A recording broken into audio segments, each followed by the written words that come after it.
Hi guys, welcome back to our YouTube channel. आज हम लोग ट्रिग्नोमेट्रिक फंक्शन जो हम लोग ने स्टार्ट किया है उससे आगे जाके देखते हैं कि और क्या पार्ट्स हम लोग को ये वाले टॉपिक में देखने के। तो यहाँ पे मैंने दो पार्ट लिखे हैं, बहुत इंपॉर्टेंट टॉपिक है आज का भी, polar coordinates and Cartesian coordinates. Okay, तो ये आपके पास आज दो नए पॉइंट्स है जो आपको सीखने के हैं। तो उसमें से हम लोग पहले जाते हैं पोलर कोऑर्डिनेट्स। पोलर कोऑर्डिनेट्स क्या है, ये टोटली आपके लिए नया है, ऐसा हम लोग बोल सकते हैं। कार्टेशियन कोऑर्डिनेट के बारे में आपको पता है, ओके, उसके बारे में हम लोग थोड़ा बाद में देखते हैं। पहले देखते हैं पोलर कोऑर्डिनेट्स क्या रहेंगे। तो पोलर कोऑर्डिनेट्स क्या है, let O be the fix point in the plane. हम लोग ऐसा पकड़ के चलते, ये आप लोग को यहाँ पे मैंने एक डायग्राम निकाला, यहाँ पे ओ एक क्या है, फिक्स पॉइंट है। ओके, एक प्लेन में किधर भी एक फिक्स पॉइंट है। जैसे ऐसा पकड़ के चलो, ये बोर्ड एक प्लेन है, तो उसके यहाँ पे हम लोग ने एक फिक्स पॉइंट कर दिया, दैट इज ओ, ये मेरा पॉइंट है। Let OX be the fix ray in the plane. अभी ये OX क्या है, आपका रे है, बराबर, ये दिख रहा है, ये फिक्स रे है, ये भी हम लोग ने फिक्स कर दिया इस प्लेन में। O इज कॉल्ड द पोल, इसको हम लोग क्या बोलेंगे, पोल। मतलब यहां से वो क्या कर रहा है, घूम रहा है, इसके लिए इसको हम लोग क्या कहेंगे, पोल, बराबर। एंड रे OX is called the polar axis, इसे हम लोग क्या कहेंगे, पोलर एक्सिस। क्या कहेंगे, पोलर एक्सिस। OX को हम लोग क्या कहेंगे, पोलर एक्सिस। ओके, तो इस तरह से ये आपका पोलर एक्सिस हो गया। सॉरी, यहाँ पे मैंने थोड़ा सा पोलर एक्सिस, तो इस तरह से पोलर एक्सिस आपका क्या रहेगा, OX रहेगा। Let P be the point in the plane other than O। अभी हम लोग एक काम करते हैं, ये जो प्लेन है इसमें और एक पॉइंट लेते हैं P। ओके, O को छोड़ के और एक पॉइंट आपके पास आ रहा है, that is P। Okay, in the plane other than O, let OP is equal to R। अभी O से लेके P तक का जो डिस्टेंस है, कहां से, O से लेके P तक का जो डिस्टेंस है, उसको हम लोग क्या कंसीडर करते हैं, R। उसको हम लोग क्या कंसीडर करते हैं, R कंसीडर करते हैं। एंड यहां पे एक एंगल क्रिएट हो रहा है, देखो XOP, यहां पे एक एंगल क्रिएट हो रहा है, देखो उस एंगल का मेजरमेंट कितना रहेगा, थीटा रहेगा, पता नहीं है, तो फिलहाल हम लोग उसको क्या कंसीडर करते हैं, थीटा। तो थीटा है, ऐसा हम लोग कंसीडर करते हैं। द ऑर्डर पेयर, अभी इससे क्या होगा, आपका ऑर्डर पेयर कुछ R थीटा बन रहा है। यहाँ पे देखो P का कोऑर्डिनेट मैंने क्या लिखा है, R थीटा। क्या लिखा है, R थीटा। और इस तरह से जो कोऑर्डिनेट लिखे जाते हैं उसको हम लोग क्या कहेंगे, polar coordinate. Determinates the position of P, इससे आपको क्या पता चलेगा, P का position, that is R theta से आपको क्या पता चलेगा, P का position in the plane, they are called polar coordinate. तो इस तरह से हम लोग ने R और थीटा के हेल्प से जो P का पोजीशन बताया है, बराबर, इस प्लेन में P का पोजीशन हम लोग R और थीटा के हेल्प से बता रहे, उसको हम लोग क्या कहेंगे, पोलर कोऑर्डिनेट्स। तो देखो हम लोग ने थीटा मतलब ये एंगल, बराबर, वो, एंड R मतलब ये डिस्टेंस OP, इसका हेल्प लेके हम लोग ने P का पोजीशन बता दिया है। तो इस तरह से हम लोग ने जो पोजीशन बताया उसको हम लोग क्या कहते हैं, पोलर कोऑर्डिनेट। समझ में आया, पोलर कोऑर्डिनेट किसे कहेंगे। ओके, ये आपका क्या रहेगा, पोल, ये आपका क्या रहेगा, पोलर एक्सिस। ओके, ये एक एनी पॉइंट है, हम लोग बोल सकते हैं, ये उसका डिस्टेंस है, पॉइंट से, पोल से उसका डिस्टेंस है, एंड ये उसका एंगल है। तो ये जो कोऑर्डिनेट बन रहा है उसे हम लोग कहेंगे पोलर कोऑर्डिनेट। क्लियर। तो पोलर कोऑर्डिनेट नॉर्मली क्या रहेगा, यहाँ पे एक मैंने नोट में लिखा है पोलर कोऑर्डिनेट, यहाँ पे क्या लिखा है मैंने, 0 से ग्रेटर या इक्वल थीटा और लेस देन 2π। मतलब यहाँ पे भी आपका पोलर कोऑर्डिनेट का वैल्यू 0 से लेके 2π, मतलब 0 से लेके 360 के बीच में रहेगा। इसके बीच में रहेगा, 0 से लेके 360 के बीच में रहेगा आपका किसका, पोलर कोऑर्डिनेट का वैल्यू। ये बात आप लोग एक ध्यान में रखो, पोलर कोऑर्डिनेट हमेशा इसके बीच में आ जाएगा। क्लियर। अभी जाते हैं थोड़ा सा हम लोग सेकेंड पॉइंट पे, that is Cartesian coordinate. Cartesian coordinate के बारे में आपको पता है, यहाँ पे भी मैंने एक डायग्राम निकाला है, देखो यहाँ पे मैंने फिर से वो पॉइंट लिया P। अभी P के लिए मैं क्या करता हूँ, ये आपका एक्स और वाई एक्सिस है। ओके, यहाँ पे 0 है, यहाँ पे मैंने एक m लिया है, देखो यहाँ से एक मैं परपेंडिकुलर डिस्टेंस यहाँ पे ड्रॉ करके यहाँ पे m डाल दिया है। अभी ये कोऑर्डिनेट हम लोग नॉर्मली कैसे लिखते हैं, P के कोऑर्डिनेट, बराबर, ये आपका x और ये क्या रहेगा, y। तो हम लोग क्या बोलेंगे, xy, P xy पता है हम लोग, तो इसे हम लोग क्या कहते हैं, कार्टेशियन कोऑर्डिनेट। कार्टेशियन कोऑर्डिनेट मतलब जो नॉर्मली हम लोग किसी भी आपका जो पॉइंट रहेगा उसका हम लोग position x and y axis के बीच में जो बताते हैं उसको हम लोग कार्टेशियन कोऑर्डिनेट कहते हैं। तो ये कार्टेशियन कोऑर्डिनेट हो गया P xy करके, बराबर।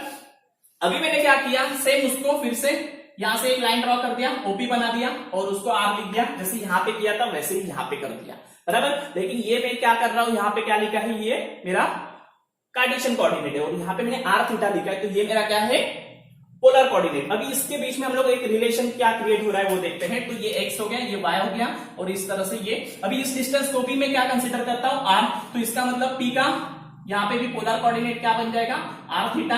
देखो ये थीटा है, ये आर है, तो पी आर थीटा बन जाएगा। ये क्या है आपका पोलर कोऑर्डिनेट है, और ये तो कार्टेशियन कोऑर्डिनेट है।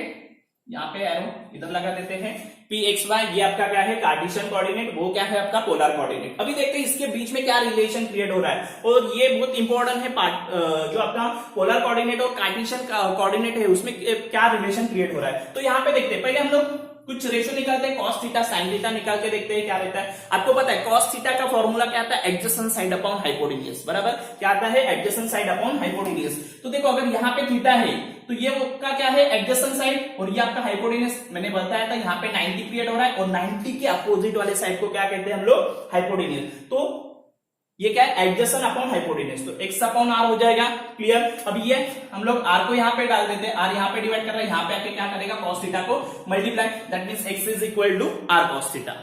Clear, adjacent upon hypotenuse. अभी sin थीटा क्या क्या है, अपोजिट अपॉन हाइपोटेन्यूज, अपोजिट कौन है y, सॉरी हाइपोटेन्यूज कौन है r, तो y अपॉन r, तो अगेन r यहाँ पे जाएगा तो y इज इक्वल टू क्या होगा, r sin थीटा। तो देखो ये हम लोग x और y का वैल्यू निकाल दिए। इसका मतलब हम लोग ने क्या किया, x और y मतलब क्या था आपका कार्टेशियन कोऑर्डिनेट, उसको हम लोग r cos थीटा और r sin थीटा में लिख रहे हैं। दैट मींस किस में लिख रहे हैं, पोलर कोऑर्डिनेट में लिख रहे हैं। किस में लिख रहे हैं, पोलर कोऑर्डिनेट में। मतलब हम लोग ने इसके बीच में एक रिलेशन क्रिएट कर दिया, दैट इज कार्टेशियन कोऑर्डिनेट और पोलर कोऑर्डिनेट का एक कॉम्बिनेशन बना दिया। अभी एक काम करता हूं, इसको थोड़ा सा और सिंप्लीफाई करके देखता हूं। इसको एक काम करते हैं हम लोग, इन दोनों के स्क्वायर है ना, ये इक्वेशन मैंने 1 डाल दिया, इक्वेशन 2 है, इन दोनों के स्क्वायर को ऐड अप करते हैं, बराबर ऐड करते हैं। तो ऐड करने के बाद क्या होगा, देखो ये है यहाँ पे x है और y है, तो इन दोनों का स्क्वायर क्या आएगा, x square plus y square. Clear. Left hand side में ये होगा, राइट हैंड साइड में ये देखो इसका स्क्वायर और इसका स्क्वायर। ठीक है। तो अभी इन दोनों में आर स्क्वायर कॉमन है, तो बाहर निकाल लेते हैं। ब्रैकेट में क्या आएगा, sine square theta plus cos square theta. ये देखो, और आप लोग को पता है sine square theta plus cos square theta, ये आइडेंटिटी हम लोग ने देखा है, कितना आता है उसका answer 1। That means r square into 1 कितना आएगा, आर स्क्वायर। तो इसका मतलब आपके पास और एक फॉर्मूला क्रिएट हो गया, that is r square is equal to x square plus y square. समझ में आया, ये आपके पास थर्ड फॉर्मूला तो क्रिएट हुआ।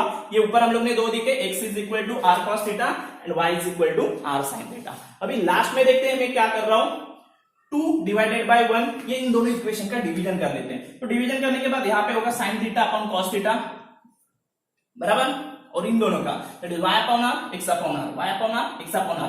यहाँ पे r r कैंसिल होगा, तो sine theta upon cos theta क्या बन जाता है आपका, tan थीटा। क्या बन जाता है, tan थीटा। और यहाँ पे y r r कट होने के बाद क्या बचना है, y अपॉन x। दैट मींस tan थीटा का भी वैल्यू मिल गया, tan theta is equal to क्या बन गया, y अपॉन x। ओके, और थीटा इज इक्वल टू क्या बन जाएगा, ये tan उधर जाएगा तो tan inverse of y upon x। ये आपका फोर्थ फॉर्मूला क्रिएट हो रहा है। समझ में आया। तो इस तरह से हम लोग ने टोटल यहाँ पे 4 फॉर्मूले देखे। क्लियर। पहले हम लोग ने cos थीटा sin थीटा निकाला, एडजेसेंट हाइपोटेन्यूज बराबर अपोजिट हाइपोटेन्यूज के हेल्प से, देन उनका स्क्वायर करके हम लोग ने r square is equal to x square plus y square ये फॉर्मूला बनाया, एंड देन लास्ट में हम लोग ने tan theta is equal to y upon x, that means theta is equal to tan inverse of y upon x, ये formula बना। तो इस तरह से आप लोग का कार्टेशियन और पोलर कोऑर्डिनेट के बीच में रिलेशन क्रिएट हो रहा है। ओके, आई होप कि आपको ये सब चीजें अच्छी तरह से समझ में आ जाएगी। आप लोग को ये फॉर्मूला 4 अच्छी तरह से याद रखने का है। Okay, clear. हम लोग ने कार्टेशियन और पोलर कोऑर्डिनेट तो देख लिया। अभी इससे रिलेटेड सम्स देखते हैं क्या रहेंगे। तो यहाँ पे मैंने एक क्वेश्चन लिखा है। पहला क्वेश्चन क्या है, देखो find the Cartesian coordinate. Cartesian coordinate निकालने के हैं और आपको क्या दिए जाएंगे, पोलर कोऑर्डिनेट। क्या दिए जाएंगे, पोलर कोऑर्डिनेट। आपके सम में रहेंगे पोलर कोऑर्डिनेट और उसको आपको किसमें कन्वर्ट करने का है, कार्टेशियन कोऑर्डिनेट। ओके, तो देखते हैं यहाँ पे सम है।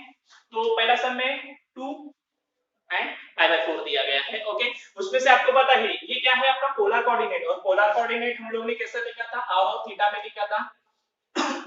ओके, तो r और थीटा में लिखा था, इसका मतलब r का वैल्यू कितना हो गया 2, थीटा का वैल्यू कितना हो गया π/4। ये क्लियर हो गया, क्लियर।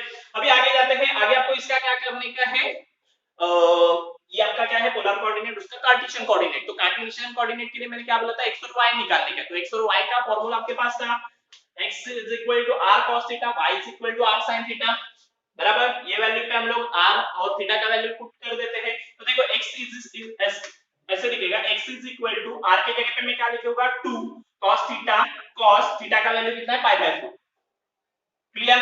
तो 2 का 2 आपको पता है cos π/4 मतलब cos 45, और cos 45 का वैल्यू होता है 1/√2 इक्वल टू, अभी यहाँ पे क्या होगा देखो, ये जो 2 2 है, इसको मैं क्या करता हूँ √2 into √2 लिखता हूँ। क्या लिखता हूँ √2 into √2, इसका मतलब क्या होगा √4, दैट मींस कितना होगा अगेन 2। तो यहाँ पे एक √2 और यहाँ पे एक √2 कट हो जाएगा और आपका आंसर कितना आ जाएगा √2। समझ में आया।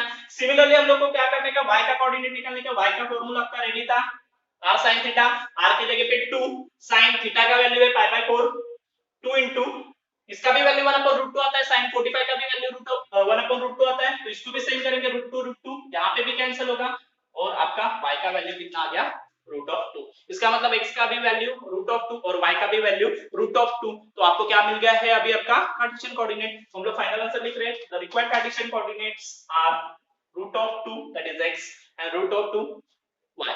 ओके, तो x और y का वैल्यू मिल गया। तो एकदम सिंपल है, ज्यादा कुछ कॉम्प्लिकेटेड नहीं है, बस आपको ये फार्मूला याद रखने का है एंड करने का। ओके, और एक सम देखते हैं थोड़ा सा अलग से है आपको। यहाँ पे भी सेम दिया गया है 3π/4 3/4 सॉरी एंड 3π/4। तो यहाँ पे भी आपका ये क्या रहेगा, पहला वाला r और दूसरा वाला क्या रहेगा आपका थीटा, r थीटा का पैटर्न। तो r और थीटा मैंने लिख दिया है यहाँ पे। ओके, अभी आपका फॉर्मूला x के लिए एंड y के लिए, ये फॉर्मूला में हम लोग अभी वैल्यू पुट कर देते हैं। x is equal to r, r कितना है 3/4 सॉरी cos थीटा, थीटा कितना है 3π/4। तो अभी यहाँ पे मैंने 3/4 लिख दिया। अभी यहाँ पे एक वैल्यू आ रहा है इनटू -1/√2। अभी ये वैल्यू कैसे आया, इसके लिए हम लोग थोड़ा देख लेते हैं, कैलकुलेशन आपको बताता हूँ। तो यहाँ पे थोड़ा ध्यान दो कि क्या कर रहे हैं हम लोग। तो पहली बात तो हम लोग किधर जा रहे हैं वो देखते हैं। ये 3π/4 इसका मतलब क्या है, पाई का वैल्यू 180 रहता है, π/4 करोगे तो 45 बन जाएगा, इंटू 3 करोगे तो आप लोग कहां पे जाओगे 45 इंटू 3 135। दैट मींस आप लोग ये वाले क्वाड्रेंट्स में आओगे, बराबर। कौन सा वाले क्वाड्रेंट में आओगे आप लोग, सेकंड वाले क्वाड्रेंट में। समझ में आया मैं क्या बोल रहा हूं, 3π/4 π/4 मतलब 45 इंटू 3 135। 135 कहां पे रहेगा आपका इधर, क्योंकि आप लोग 3π/4 लेके जा रहे हो। ओके, अभी इसका हम लोग को वैल्यू किस तरह से आएगा। अभी ये कॉस है, क्या है कॉस्ट चाहिए ना आपको। अभी ये वाला हम लोग किसमें कर रहे हैं, कॉस्ट में कर रहे हैं, तो कॉस्ट चाहिए। आपको पता है हम लोग ने देखा था यहाँ पे ऑल स्टूडेंट साइन प्लस रहता है, यहाँ पे tan और यहाँ पे cos प्लस रहता है। इसका मतलब यहाँ पे cos किस तरह से रहेगा आपका माइनस में रहेगा। किस तरह से रहेगा, cos माइनस में रहेगा, इसके लिए ये माइनस साइन आया पहली बात। ओके, दूसरी बात यहाँ पे अभी 45 है तो 180 माइनस पाई करना पड़ेगा, तो माइनस cos थीटा, तो 1/√2। 45 का वैल्यू तो 1/√2 ही है ना, बराबर। तो 135 यहाँ पे है, इसका मतलब क्या है 180 में से वो माइनस करना पड़ेगा, दैट मींस 45 है, बराबर। तो आपका वैल्यू कितना आ गया यहाँ पे, अभी मल्टीप्लाई करोगे तो 3 1 3 और 4 into √2 एज इट इज और माइनस साइन। समझा सबको। हम लोग ये वाले क्वाड्रेंट में इसके लिए आपको cos माइनस में लिखना पड़ेगा, क्योंकि वहां पे cos माइनस में ही रहता है, क्लियर। और 45 का वैल्यू तो वही है 1/√2, इसके लिए minus 1/√2, that's it, clear. Similarly हम लोग साइन का भी निकाल लेते हैं। साइन के लिए भी हम लोग ने फॉर्मूला डाल दिया है 3/4, यहाँ पे भी आ जाएगा sin 3π/4। अगेन हम लोग इसी क्वाड्रेंट में जाएंगे, 3π/4 तो सेम ही है थीटा, बराबर। तो उसी क्वाड्रेंट में जाएंगे और उसी क्वाड्रेंट में जाएंगे, लेकिन यहाँ पे साइन क्या है प्लस है, यहाँ पे साइन क्या आएगा आपका प्लस, दैट मींस इसका वैल्यू अभी प्लस में आ रहा है। देखो बस इतना ही करने का, ध्यान दो। यहाँ पे मैंने अभी प्लस लिखा क्योंकि साइन इधर क्या रहेगा प्लस, cos यहाँ पे क्या था माइनस था, क्लियर। तो यहाँ पे ये प्लस, अभी इसका करेंगे 3 into 1 3 और 4 into √2 4√2।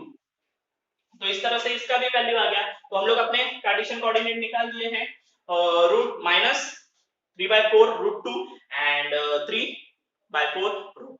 समझ में आया। तो इस तरह से आपको क्या करने का है, अगर आपके पास पोलर कोऑर्डिनेट रहेंगे तो उसके कार्टेशियन कोऑर्डिनेट निकालेंगे। तो एकदम इजी है, ज्यादा कुछ कॉम्प्लिकेटेड नहीं है। r और थीटा आपको मिल जाएगा एंड देन आपके पास x का फॉर्मूला है, y का फॉर्मूला है, उसमें आप लोग अप्लाई कर सकते हो और इससे आप लोग क्या मिला सकते हो अपने कार्टेशियन कोऑर्डिनेट, क्लियर। अभी हम लोग इसका नेक्स्ट वाला क्वेश्चन देखते हैं। नेक्स्ट वाला क्वेश्चन पहले वाले क्वेश्चन का उल्टा है। पहले वाले क्वेश्चन में आपको क्या दिया था, पोलर कोऑर्डिनेट दिया था, आपको कार्टेशियन कोऑर्डिनेट निकालने बोला था, बराबर। तो यहाँ पे क्या दिया है, find the polar coordinates whose Cartesian coordinates are given. Okay, आपको कार्टेशियन कोऑर्डिनेट्स यहाँ पे दिया है और आपको क्या निकालने का है, पोलर कोऑर्डिनेट्स निकालने का। ओके, तो देखते हैं, ये आपका कार्टेशियन कोऑर्डिनेट पहला सम यहाँ पे मैंने लिख दिया है 1/√2 और माइनस 1/√2।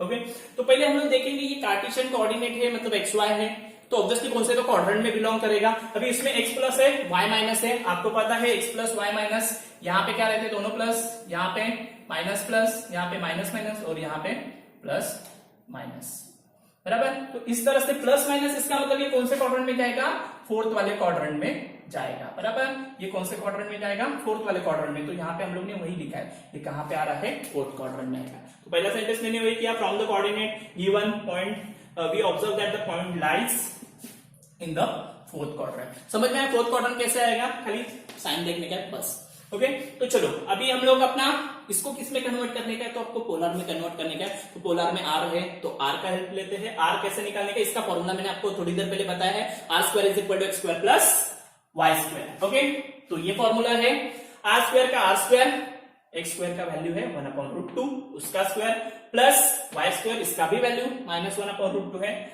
तो करते हैं, इधर देखो यहाँ पे दो नंबर है, दोनों का भी स्क्वायर, 1 का स्क्वायर 1, √2 का स्क्वायर 2 आएगा।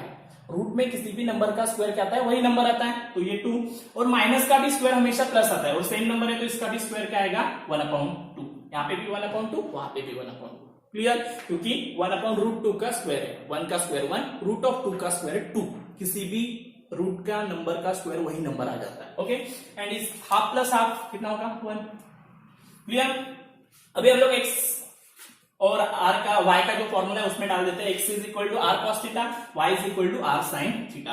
तो यहाँ पे एक्स का वैल्यू मैंने लिख दिया, एक्स का वैल्यू आपका कितना है 1/√2, ये वाला इज इक्वल टू आर। अभी देखो आपको यहाँ पे क्या मिला है r square is equal to 1 है, तो यहाँ पे लेते हो इसका स्क्वायर रूट लेना पड़ेगा, बराबर। तो यहाँ पे 1 है, इसका स्क्वायर रूट भी क्या आएगा 1, इसके लिए यहाँ पे तो कुछ इतना फर्क नहीं पड़ेगा, तो 1/√2 इंटू 1 इंटू कॉस थीटा की जगह पे कॉस थीटा, यहाँ पे y की जगह पे y का value that is -1/√2 equal to r का 1 इंटू साइन थीटा।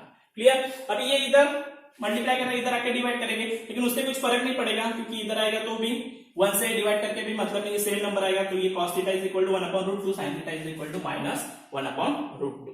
समझ में आया। अभी यहाँ पे डायरेक्टली यहाँ पे मैंने लिखा है इसका मतलब थीटा आपका कितना रहेगा 7π/4। अभी ये कैसे आया, तो यहाँ पे आ जाते हैं, हम लोग ने इससे पहले क्या सीखा था, ये अपना इससे पहले हम लोग ने जो एक्सरसाइज देखा था, बराबर, उसमें हम लोग ने मतलब थीटा किस तरह से निकालने का वो देखा था। ओके उसका हेल्प लेते हैं। देखो यहाँ पे कितना है 7π/4, ये मैंने लिखा है। पहली बात तो आपका थीटा कहाँ पे बिलोंग कर रहा है, तो थीटा आपका बिलोंग कर रहा है फोर्थ क्वाड्रेंट में।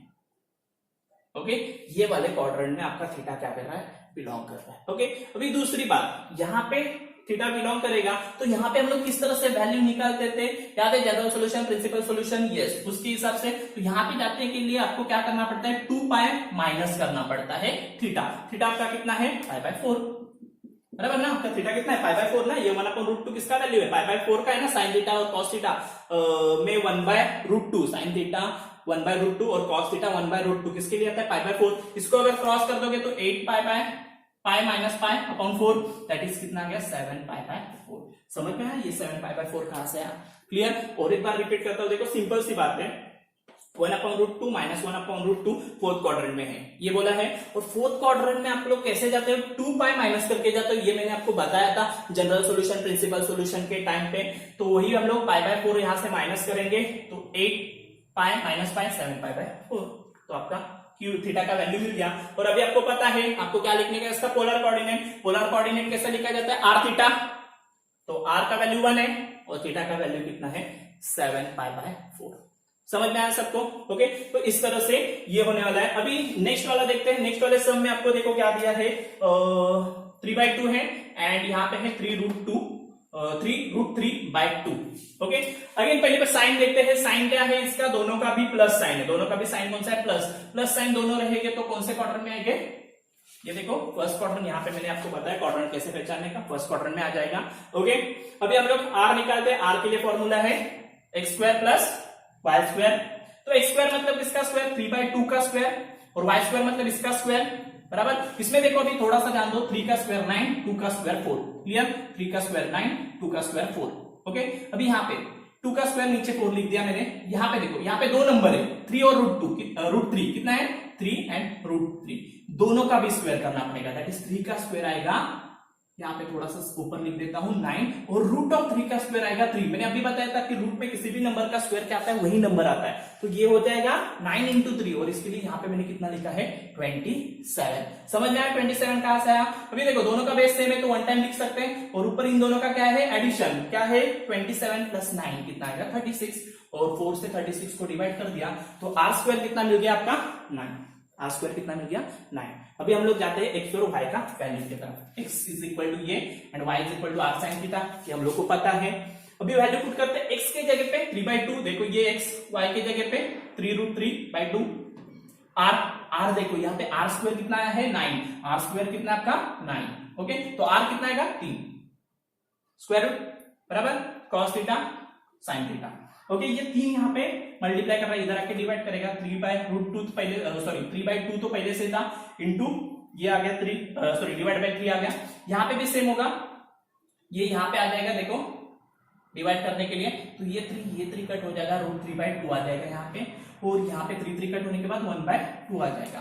ओके अभी यहाँ पे हम लोग का cos थीटा और sin थीटा का वैल्यू मिल गया। अभी आपका सवाल ये है कि थीटा कौन सा इसमें जा रहा है। पहली बात तो ये किसमें जा रहा है फर्स्ट क्वाड्रेंट में। अभी आपको पता है फर्स्ट क्वाड्रेंट में cos किसका 1/2 रहता है और sin किसका √3/2 रहता है। तो cos और sin 60 रहने के बाद ये दो वैल्यू आपको दे देगा। ओके इसका मतलब आपका थीटा का वैल्यू कितना है π/3। कितना वैल्यू है π/3। π/3 पे आप लोग जाओगे तो आपको ये वैल्यू मिल जाएगा। समझ में आया? तो इस तरह से हम लोग ने इसका पोलर कोऑर्डिनेट निकाल दिया है आर थीटा के हिसाब से।